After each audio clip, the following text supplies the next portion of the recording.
You are listening to the Mad Music Marketing Minutes podcast with your host, Billy Gryzak. Brought to you by MusicMarketingMind.com. Personal music career support services. The show starts in 5, 4, 3, 2, 1.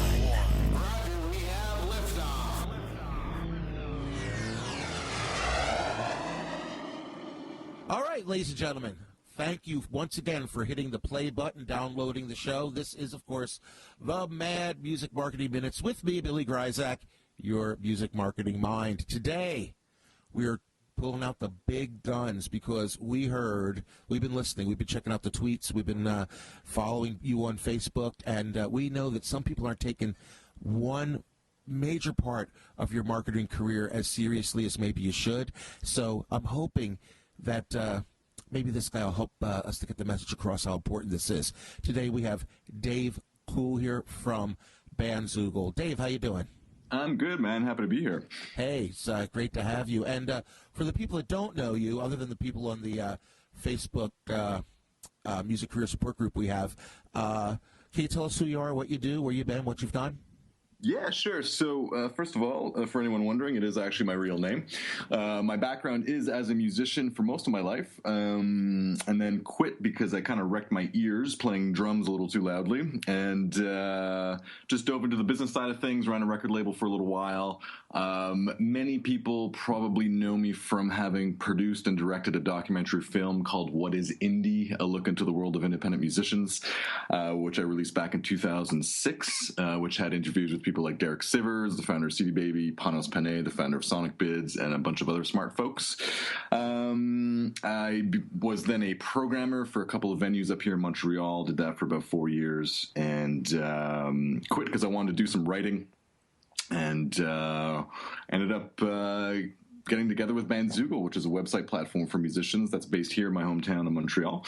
They've been around for 10 years, and I've known them almost since the start, and had conversations with them when I was sort of a free agent, so to speak, and kind of floating around, not sure what I was going to do, and just started providing them with content a little bit at a time, and over the last 3 years, gradually built that into a full-time job, where I now do most of their blogging, social media, and traveling to conferences to represent the company, speak on panels, give workshops, and all that fun stuff. So that's essentially what I do in a nutshell.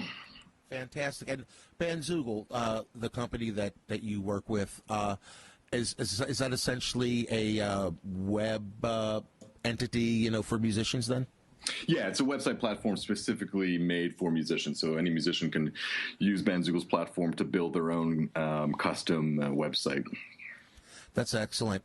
So this has been a point of great debate. Very recently, there was a popular blog post that actually made its way onto our Facebook group. I don't know if you caught it or not, where a music consultant was asked why bands even need websites in the first place, saying that, my band doesn't need a website because all of our followers are on Facebook, and come on. I mean, can you shed a little bit of light on this?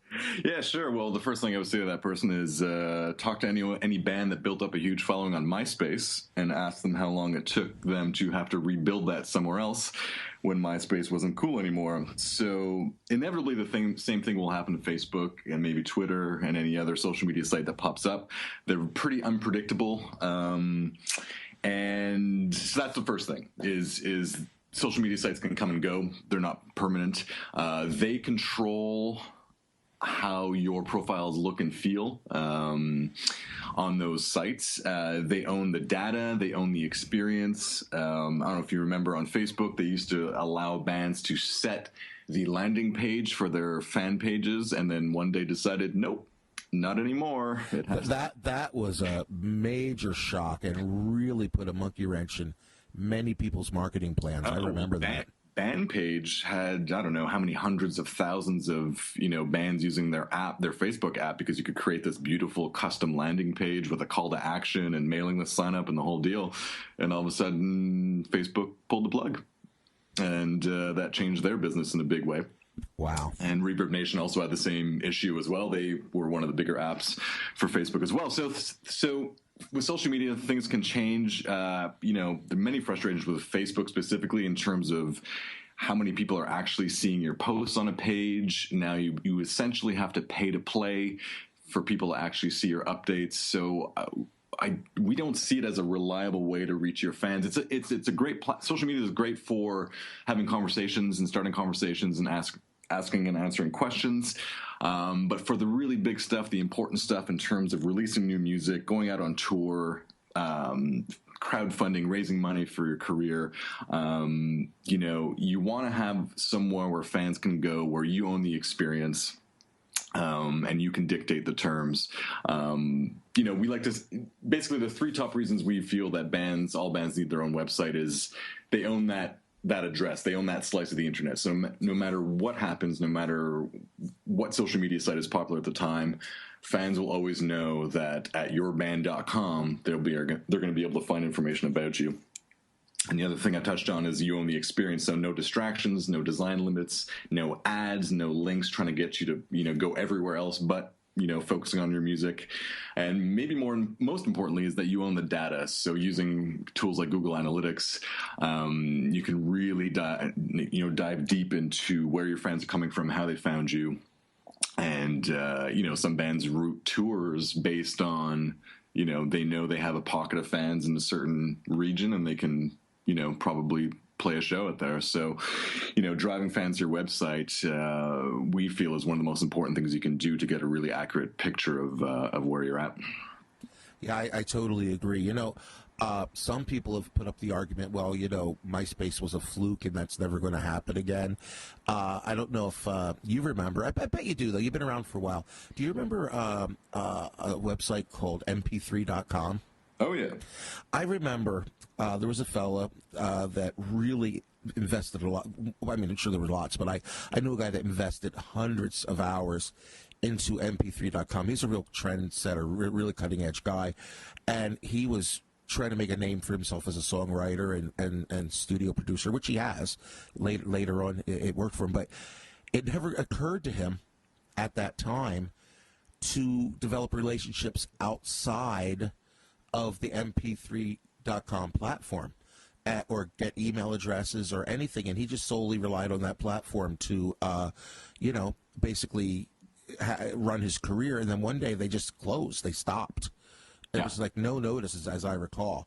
And they tried to relaunch it later, but you lost all your data. I remember that. And that sounds to me like a major reason that you want to be able to have a place to gather your own data, correct?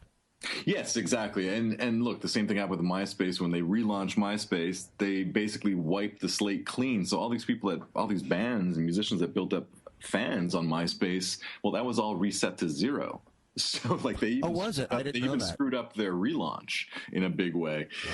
So yeah, I mean, and again with Facebook, they can change things at the drop of a hat, and at the end of the day, you need that data. That data is so important to sort of build a sustainable career, and collecting email addresses, because we really see it as a two-prong approach where you have your website and your email list, because email is still the most reliable way in the long term to keep in touch with your fans. It's still the most reliable way to sell.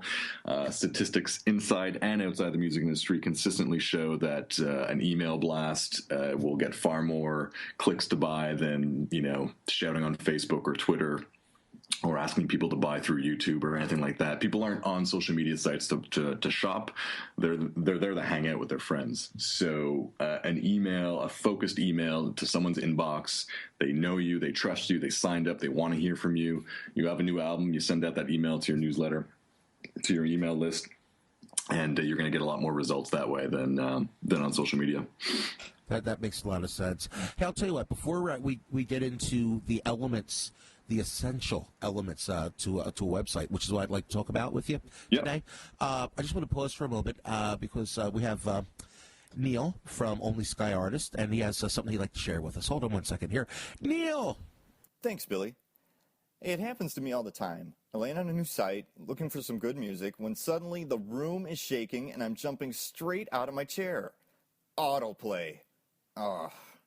Now I'm scrambling to find the stop button. Is it on the bottom? No. Is it in the sidebar? No. Where is it? I don't know. Exit. Don't frighten visitors away from your site with autoplay. If they want to hear your music, let them push the play button. This tip was brought to you by Only Sky Artist, the creators of Music Fan Attractor. To get more great tips like this, head on over to onlyskyartist.com/tips. There you can download a free report to discover the 7 pitfalls musicians fall victim to when marketing their music online. That's onlyskyartist.com/tips. And now back to Billy. All right, Neil, thanks so much, man. It's great hearing from you every week. Well, anyway, we're here once again with Dave Cool from Bandzoogle, and we were talking about the importance of having a website. But what I'd like to know, Dave, in your opinion, what are the essential components, like the things you must have, period, if you're going to be setting up some type of an artist or band website? And so lay it out for us. What are the key ingredients? Well, it all starts with a solid homepage. That's where most people are going to land first. Your homepage is where you can grab people's attention, make a strong first impression, and, keep them on your site and sort of guide them to what you want them to do. So for a homepage, we like to see, a solid image, header image, background image, professionally shot. A short bio description of who you are, what you do, like an elevator pitch style, because not everyone coming to your site is going to be already a fan of your music. It might be a journalist, it might be someone in the industry, could be a fan of a band that your band is opening for, and they're checking out your website to see what you're all about. So it's sort of a short bio right there on the homepage. A play button, a very clear play button somewhere on the homepage, whether it's a featured video, which is great because then you capture people's visual attention as well as audio. But even a music player is great too. And maybe most importantly, a call to action right there on the homepage. So what do you want people to do when they land on your site? Do you want them to sign up to your mailing list? That's usually what we advise artists to do. If you have a new album out and you're encouraging people to buy it, then you can have a call to action to buy your new album. Or if you have a tour, if you're going out on tour and you want people to check out your upcoming dates, some call to action, something to encourage people to do something when they land on your site. Have some of your latest news, and of course social media links somewhere. Doesn't have to be the focus, but somewhere on the page so people can connect with you there. If they only have a couple minutes to check out your site, then they can maybe connect with you on social media, and then you can drive them back to your site at a later point. A couple things that I really like to see on the website, besides a solid homepage, of course, is a music page that has a play button and a player. It drives me nuts going on a band's website and they only have links to go to an outside store that doesn't necessarily have full song previews. I'm on your website. I want to hear your music and I want to hear it easily.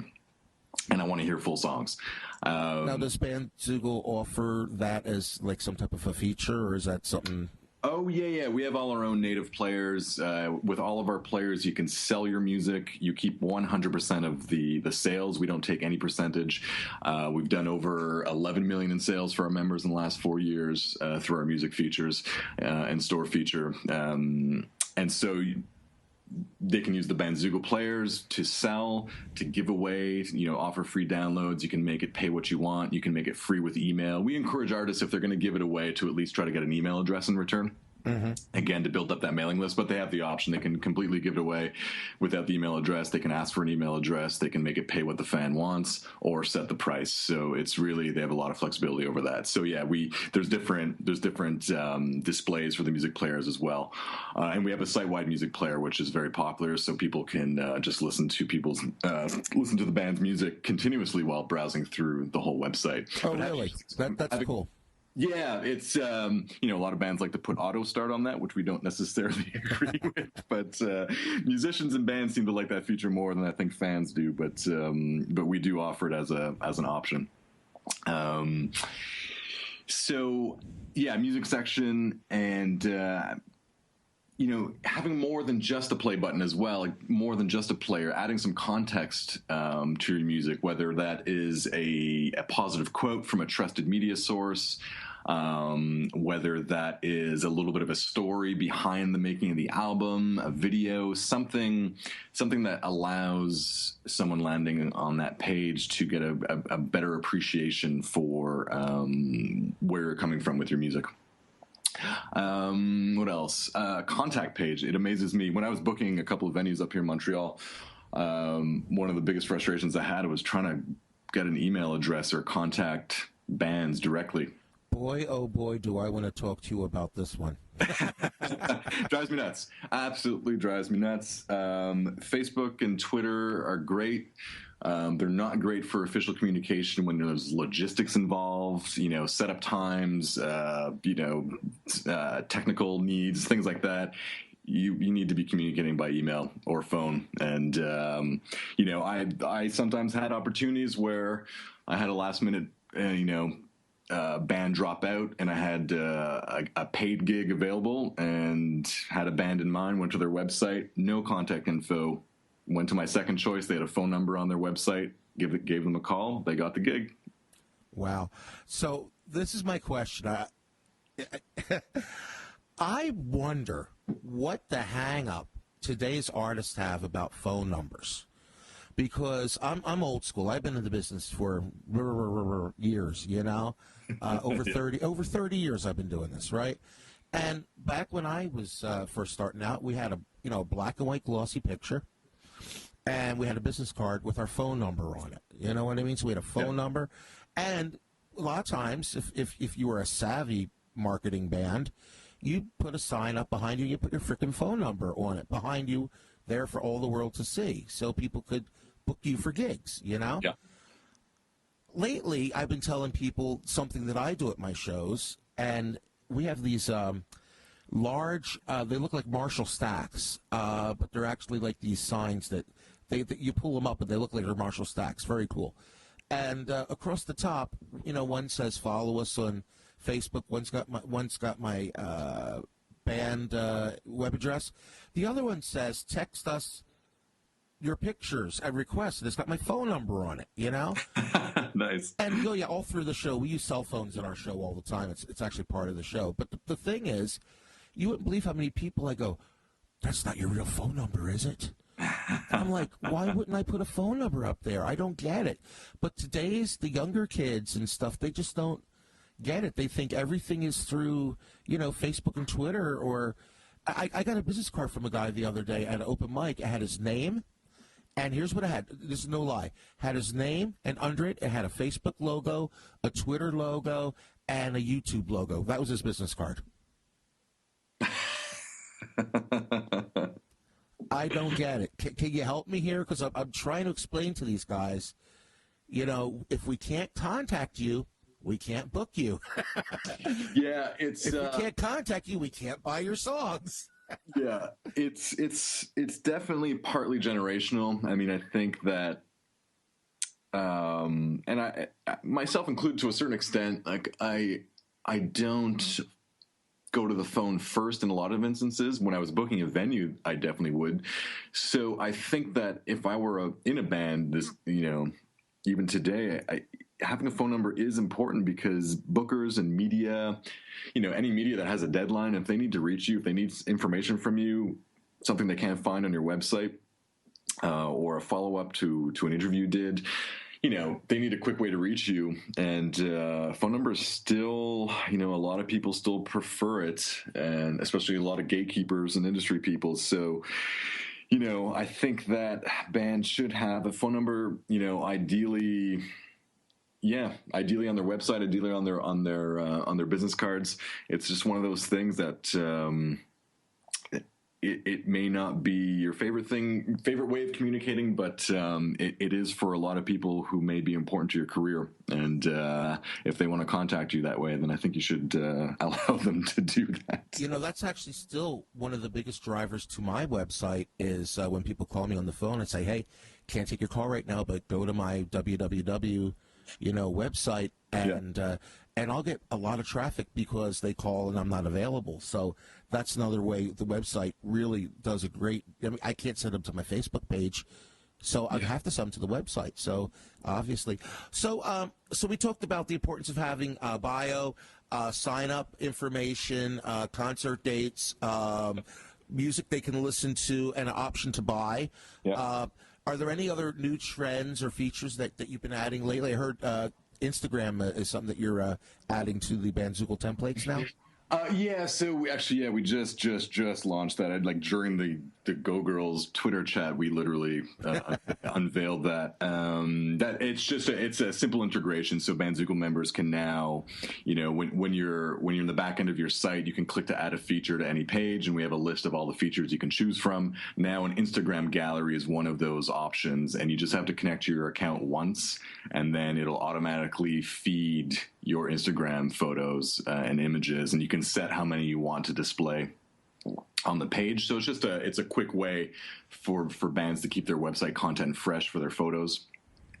And Instagram was one of the top requests from our members, so we were happy to get that out. And the next big thing, which is in the testing phase at this point, I've seen some video demos of it, and it looks absolutely awesome. Which is a brand new responsive design system, so templates that will change size depending on the screen size. So if someone's looking at your website from an iPad versus an iPhone versus a laptop or a desktop computer.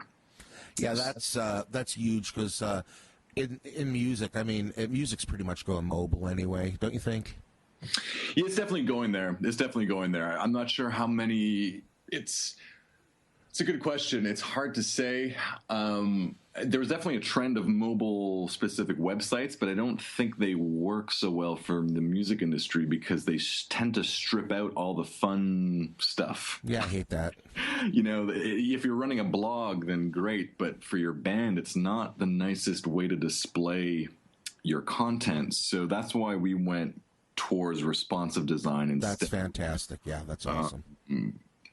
So we're confident that that's a better option for bands, and it'll better represent their brand and their content, no matter what device their fans are viewing their website from. That's fantastic.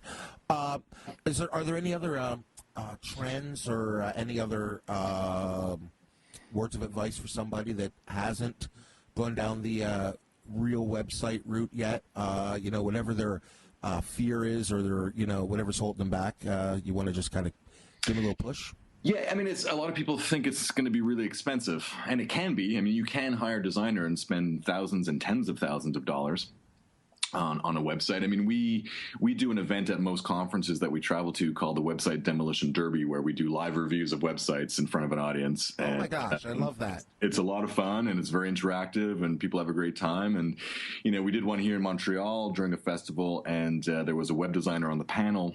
And he was talking about, someone asked in the audience, but I want my website to be artsy and cool and different. And the web designer on the panel said, yeah, that's great. There's two things you need to keep in mind. Well, the Bandzoogle CEO, David Dufresne, first answered saying, your website is your business, your music is your art. So your website needs to be functional to a certain degree to do business, whether it's to sell, whether it's to give information to the industry and media and that kind of thing. But the web designer told a story about how he was hired, and I forget the band's name, but he was hired by a band that was kind of hip and cool. And their label ponied up $60,000 for this fancy, interactive, sort of gamified website. Oh, my. That had such an enormous bounce rate that it was essentially useless. Like, the bounce rate is when someone lands on your site and they immediately just leave because it's either uninteresting or they don't know what to do. So this band had created this, you had to kind of figure out how to get through the website to find information, play games. It was so complicated, visually stunning. But what they found was that people visited once and never came back. I remember, it must have been 10 years ago or more. They Might Be Giants had a website. It was awesome to look at, but the navigation, the whole thing was set up as a shooting gallery at a carnival, and you actually had to take your mouse and chase after the targets to click them. Yeah, something like that. It sounds fun, and it was sort of fun, but it's like after a while it was like, I just want to get to the concert page. You know what I mean? Fun the first time, then after that it's a drag. Yeah, sometimes even as creative artists in music, sometimes I think whether it's album design, song titling, any of that stuff, sometimes you get so creative you can just create the shareability right out of it. You know what right I'm out of saying? it. Yeah, exactly. Okay. Well, listen, So I would say, just one last thing. I would just say that it doesn't have to be that expensive. Obviously, Bandzoogle a platform where, we've got flexible pricing plans. You can pay anywhere from 10, 15, or $20 a month. Or if you prepay, you get 2 months free, prepay for a year. So, at most you're going to pay $200 a year for a professional website. You can design it yourself. We like to tell people that it's so easy your drummer could do it. It's a really, really simple system to use. I love saying that because I'm a drummer. But if anyone wants advice, anyone listening wants more advice on building a website for their music, we just released a free ebook, which can be found on our blog, but people can email me directly at dcool, at bandzoogle.com. I can send them the ebook. I can review their website if they'd like. I'm part of my job every day is just doing website reviews for musicians every day. So if anyone wants to reach out, feel free to do so. And before the show, Mr. Cool is so cool. You probably hate it when people do that. Anyway, you are so doggone cool. You told me you were going to extend a special offer to the listeners today. That's right. So Bandzoogle is free to try. It's a 30-day free trial. There's no obligation. We don't take a credit card or anything like that. You can try it out, build a site. If you like it, great. And we think you will. But for your listeners, if they enter in the promo code MMM, that's 3 M's, when signing up for a free trial through bandzoogle.com, they're going to get 3 months free instead of 30 days. So okay, 3 times. So not 90 days instead of 30 days, right? Correct. Yeah, exactly. Wow. So even if you upgrade, let's say you try it out the first day, you love it, you build a site you love, and you upgrade to a paid plan, you will not be charged until 3 months after. That is so cool. Excellent. Well, you already told us where to reach you. We got your email address. Oh, and by the way, about the film, is that available anywhere still, the What is Indie film? Good question. People still ask me about that. People can email me. I'll send them a copy. Look, it has kind of disappeared. It was being distributed through Film Baby, actually, which was a sister company of CD Baby. Right. I remember that. But they've kind of disappeared in a way. They started working with another company, and that company has gone under. So I don't know. I just tell people to email me, and I'll find a way to get them a copy. Wow. Awesome. Well, great. Well, listen, thank you so much. Oh, and before we go, I got to come clean. I got to come clean with my listeners. Got to come clean with the GG Chat people and the music support group on Facebook.